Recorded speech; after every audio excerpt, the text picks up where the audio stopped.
Ulan pa rin yung huling patak nang makarating ako sa bahay niya at alam ko agad, late na talaga. Sobrang late para magpanggap na normal lang ang gabing ito. "You can stay," sabi niya. Parang casual lang.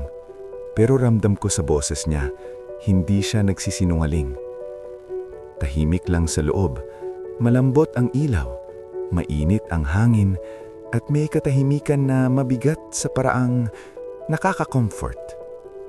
Umupo kami sa gilid ng kama, hindi magkadikit, pero sapat na malapit para maramdaman ang bawat hinga ng isa't isa.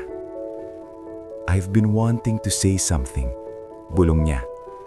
Lumiko ako sa kanya at yun lang, wala nang pabalik. Halik muna, mabagal. Parang sinusubukan naming alamin kung safe ang bawat galaw. Hinawakan niya ang kamay ko at bigla akong niyakap ng mahigpit. Parang sa wakas, okay na ako sa pagiging vulnerable. Humiga kami sa kama, magkadikit, pero aware pa rin sa bawat galaw. Ang halik, mas malalim, mas natural. Ang mga kamay namin naglalaro lang. Soft touches, small caresses, pero ramdam mo ang intensyon sa bawat movement. Hindi na kami nagmadali. Walang pressure, walang rush. Parang tumigil ang mundo sa labas. Ang ilaw dim, ang hininga sabay. At sa gabing iyon, tumigil na kaming magpanggap. Pagdating ng umaga, nagising ako sa yakap niya. Init ng katawan niya sa akin, amoy ng buhok niya sa umaga.